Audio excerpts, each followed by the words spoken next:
Hi, everyone. Welcome to another edition of the Investor Talk Show, where we dive deep into innovations, insights, and individuals shaping the future of property investment in South Africa and beyond. And today's conversation is something truly special, a story of homegrown excellence, earning global recognition both on and off the field.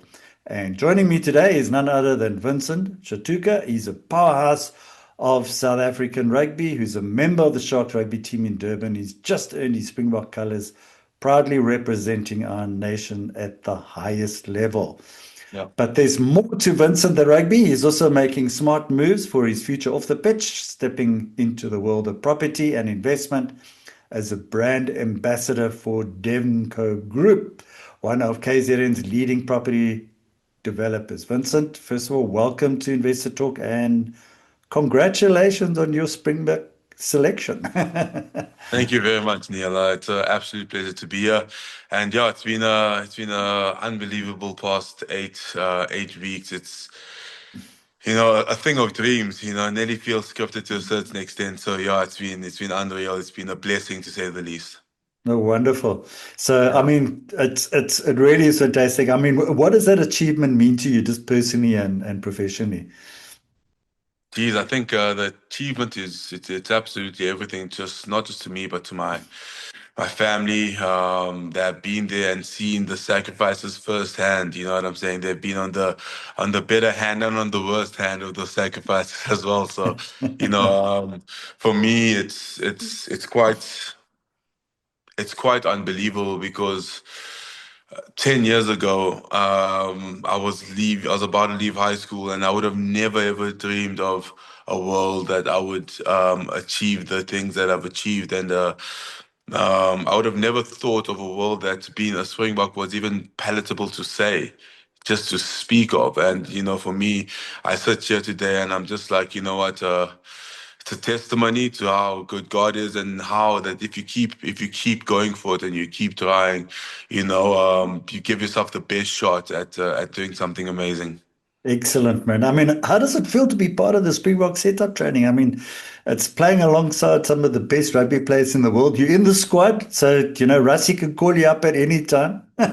Yeah, I think that's the privilege and honor of it, is that you in the best setup the world actually can offer. It's the best team in the world, the best players in the world, the best coaches in the world. It's an unbelievable setup, and it's one that can only prompt growth and development and character building. And I think for me, what an honor to be a part of that. And I hope and I wish for many, many more occasions that I can be a part of that as well. Well, of course, and I wish you luck with all of that. I Yeah. still remember many years back, I said to Thomas du Toit, he's going to become a Springbok, and he became a Springbok. You there, you've arrived, and we're going to see lots more of you on the field. So Thank you let's very much. let's talk a little bit about your brand ambassador for Demco Group. I Yeah. mean, what drew you to this partnership, and why does it resonate with your personal values? I think for me, for the most part, I was in a space where I was kind of looking at what life after rugby looks like for Vincent, and what does that? I didn't want to get to a place where I'm waiting until the last minute, so I just thought, what does that look like for me? I was looking at a couple of opportunities, and I met one of the guys, Pete Cameron from Devon Co, and he kind of took me on swing, and he introduced me to everybody at the company, and I just felt for me like Devon Co speaks of the person that I am as well. It's a young company it's full of life, it's innovative, and they really are changing the landscape here in KZN. So for me, it's something to just and it's an honor to be a part of as well. I'm learning so much about property. It's one thing to see property from a buying point of view, transaction like a buy and sell point of view. But when you see the whole property development cycle, it's a whole new light to look at property. And for me, I'm privileged to learn, and I'm still learning, and I'm going to continue to learn and uncover the gems that's where can you actually maximize property. That's great because the Yeah. learning never ever stops. Yeah. So, I mean, many athletes only start thinking about life after rugby later in their careers. But I mean, you making strategic moves earlier on. I mean, what inspired you to explore property and investment now? I think for me the biggest thing is just that I didn't. You see it so many times with some of the older players. You know, some of the senior guys I've been privileged to speak to because they actually changed my perspective. That guys get to the back end of their careers and it's kind of like I don't know what I'm gonna do, and there's a whole pressure that boils up to. It's kind of like, okay, well I've earned my money, I've put some money away, but what does the next phase look like? What does the next step look like? And yeah, I think for me personally, I never want to be in that position where it feels like, okay, well, I've got to hold on, to any rugby opportunity that I can get because I don't know what's next. I just have to keep doing it. And for me personally, I've learned from that, and I think I thank those guys for that conversation. I must have been 24 when I was having it, 24, 25, and for me, it's just like it sparked something in me. Is that don't wait until the last minute. Is that we have this amazing career, but what another thing that amazing career offers, a little bit less now than when you're involved with the Springboks, but it does offer time, and I think in that time you can maximize and make the best use of it. And for me, that's what I've been trying to do is just to maximize that and make the best use of it by acquiring a skill, learning things, and that transition becomes smooth, and it's a good ending. It's a good end to a chapter of because my rugby career has been a blessing, and you never want to end it on a sour note. You want to end it on a high on your terms, and I think this enables you, it gives you the best possible shot to end it on your terms. Excellent. So what do you think has been the most exciting thing you've learned about the industry so far? I mean, you spoke a little bit about property development. I think for me, the biggest thing for me is just that there's so much that goes in. There's so much that small things that go into the decision of to starting a property development plan, if that makes sense. Like, you Mm. look at things like getting pre-approvals, getting agreement from the municipality and the government as well. And Devon could have some amazing plans here in Sibaya, in the North Coast as well as in Belito. They have some massive plans that they're doing, and you think to yourselves that what. They've got a couple of guys that are interested. Flip, let's go for it. But it's like, no, wait. There's all these things have to come in line. All these small steps have to come in line before you actually pull the trigger. And I think for me, I've been the guy who pulls the trigger early in things like, okay, well, I have a good nudge about it. Let's go for it. And I think for me, it's just the intricacies of the decisions that they make. It's really made me look at property differently. That's wonderful. So Yeah. let's talk a little bit about inspiring young athletes because I mean, the Devonco partnership seems to focus on like education, community impact, future living. Mm. I mean, and now of course you elevated now you're a Springbok. So how do you see your role in helping inspire others, especially young athletes and fans? I mean, to think long term about their future. It's funny that you say that because there's a thing that me and my brother have been saying recently is like it took a lot of help for me to get to where I am today, and I just want to be able to offer someone else that same help because it's you can only make decisions on the knowledge that you know and what you know, if that makes sense. And for me, if I can enable someone to be a little bit more knowledgeable on a specific department, whether that's rugby, whether that's off the field, whether that's life after rugby as well, it's an honor, it's a pleasure to do that. I'm in a position where I'm being mentored by a lot of great guys, and I feel like I want to be able to turn around and also help people as well because I needed help once upon a time, and I don't want to neglect anybody that does need help. So for me, it's a blessing and opportunity, and I always open myself up to the conversation to the younger guys, and I ask them. Most of them don't know, and they have every reason to not know what life after rugby looks like. They're still in their early 20s, but it's always good to just have the question asked because the more times you ask it, the more times you think about it, the more times you think about it, the more you can take action on it. Excellent. So let's talk a little bit about your time management because you've got to balance intense rugby commitment. And I know I've been there in the Shark Tank. I've seen how hard you guys work with your ambassadorial role. It's just, I mean, how do you manage that time effectively? And what advice would you give other athletes looking to build off-field opportunities?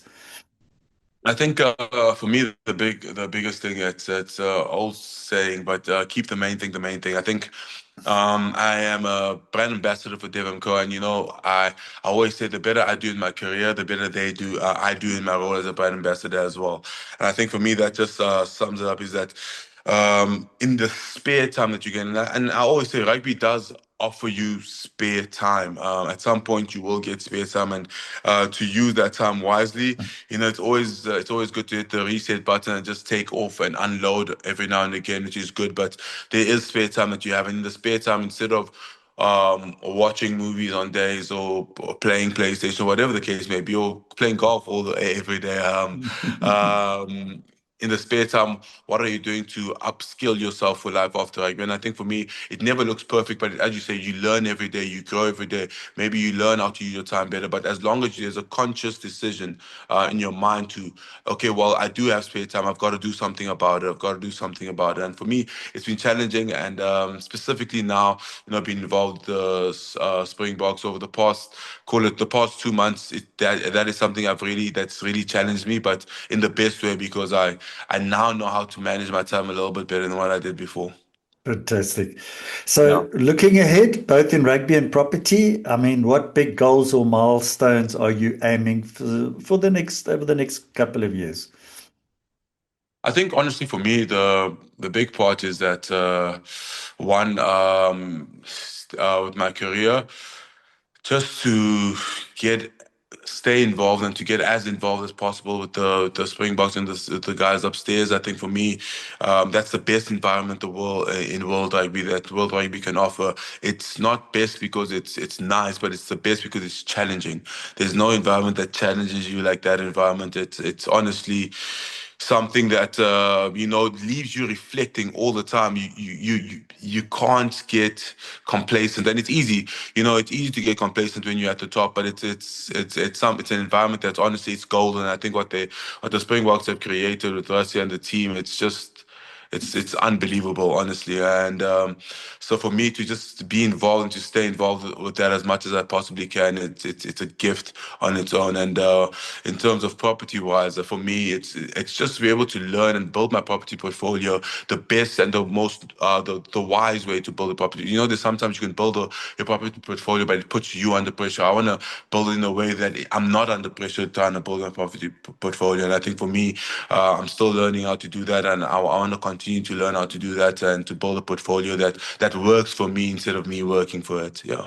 No, absolutely. And I mean, I was privileged enough, as I mentioned it off line before, to work with the Sharks, Yeah. to actually assist them in property, and which was really good. So I think you must just keep it going, because what we find is your career tends to be a lot shorter. So you only got like 10, maybe 15 years. I mean, you're still No. very young. So you still got your whole career is only really starting for you, but you got to get into the game earlier. The Yeah. earlier, the better. So Yeah. lastly, so what message do you have maybe for young South Africans who are watching your journey, who are dreaming of making it big one day in sport and building a successful future beyond the game? What message do you have for them? Yeah, I think for me it's just to ask the right question and continue to have an attitude of I'm not good enough. I've got to get better. I've got to get better. Even when you're really good, you've got to get better. You've got to get better. And I think for me, that's the hunger behind never settling, never being good enough, never being perfect, never, that will drive you to be successful in anything that you do, to be quite honest. I think, specifically in sport, it's an environment where you're constantly having new pressures every game every year. And I think that it's a humbling thing because just when you're at the top, you realize, okay, well, it takes this little bit, you can build up your whole career. It takes this much time to be taken away from you. So you constantly have to grow, you constantly have to adapt. And I always say it's one thing to become the best. And one thing I've learned is it's a whole new level to stay the best. It's a whole new monster to stay the best. So to just the attitude to just keep wanting to grow, keep wanting to get better, and you'll be good to go. No, wonderful. Vincent, thank you so very much for joining us today and I mean sharing Yeah, your incredible journey. I mean, both on the rugby field and building a vision for your future beyond the game. I mean, your story is yeah, truly inspiring, and I know you're going to inspire a lot of other people there and spark some really powerful conversations amongst yeah. our audience of investors and dreamers alike. But until next time, it's great meeting you. I wish you all the best in your future career, Vincent, and hopefully we can meet you in person soon at the Shark Tank. Yeah, absolutely. Thank you so much, Neil. It's absolute pleasure to be here. I think for me, it's just as I say, conversations like this, it just makes me inquire, makes me want to learn more, makes me want to see where's the next opportunity, where can I get myself involved in, if possible. So yeah, thank you very much for your time. I really do appreciate it. And to everybody that's watching, thank you for watching. Vincent Tshituka, and of course, There you Sharks go. rugby player, but more importantly, a recent appointment in the Springbok rugby team. Wish you all the best. Great chatting to Yeah. you. And until next time, Thank you very much, Neil. Neale Petersen here, and this is Investor Talk. See you soon.